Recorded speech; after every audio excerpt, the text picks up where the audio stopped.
Adelaide Pollard sat in a church prayer meeting in 1902, a depressed and discouraged Christian.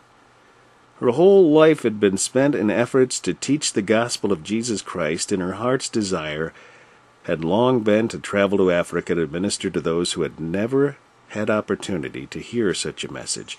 Just when it seemed that things were falling into place for the accomplishment of this dream, she received word that her financial support had not been provided, and that she would not be going to Africa after all. To Adelaide, now 40 years old and still single, it seemed the final blow in a lifelong string of disappointments. She had gifts of teaching and writing, but had been unable to use them in the ways she most desired. She had great dreams and ideas for ministering tirelessly for the Lord, yet her body was plagued with weakness caused by diabetes. She despaired of ever accomplishing something fulfilling and meaningful.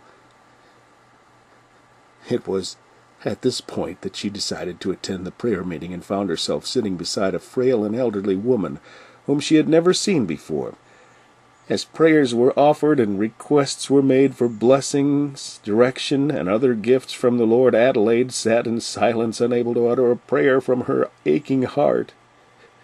It was then that the woman next to her offered a simple sentence that was to give Adelaide new hope. She said, "It really does not matter just what you do."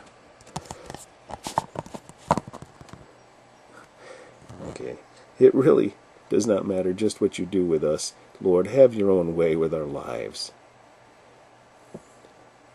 The words burned in Adelaide's mind. Suddenly she realized her whole life had been spent pursuing her own goals, doing what she wanted to do for God, and taking little time to seek what He might have her do.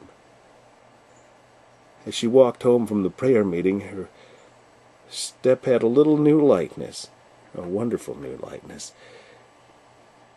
Arriving home, she opened her Bible to the Old Testament book of Jeremiah. In the first 4 verses of the 18th chapter, she read these words: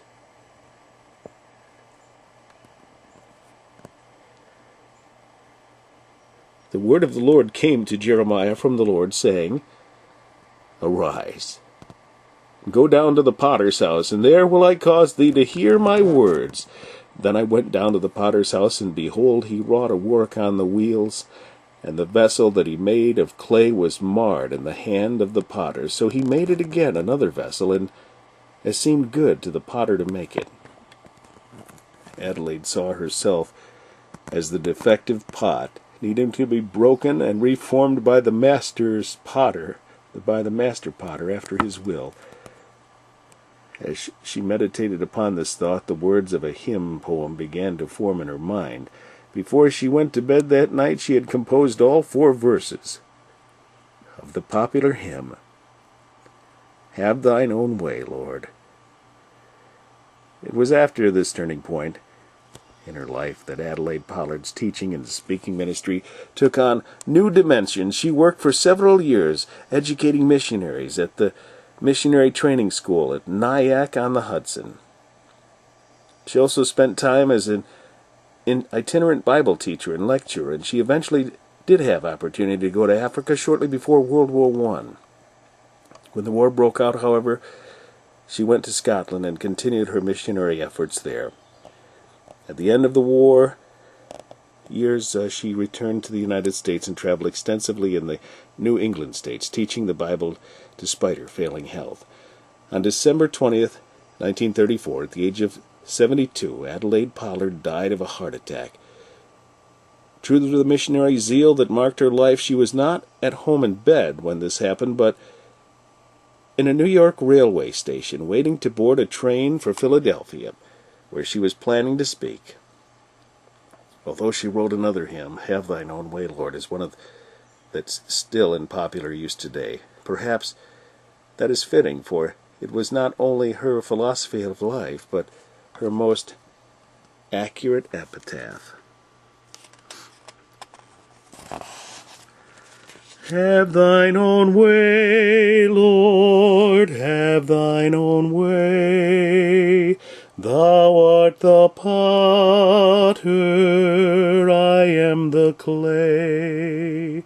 Mold me and make me after thy will,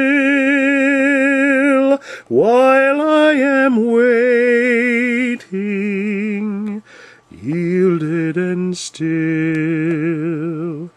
Have thine own way, Lord, have thine own way. Search me and try me, Master, today. Whiter than snow, Lord, wash me just now, as in thy presence humbly I bow. Have thine own way, Lord, have thine own way. Wounded and weary, help me, I pray. Power, all power, surely is thine. Touch me and heal me, Savior divine. Have thine own way, Lord, have thine own way. Hold on my being, absolute sway. Fill with thy Spirit, till all shall see Christ only, always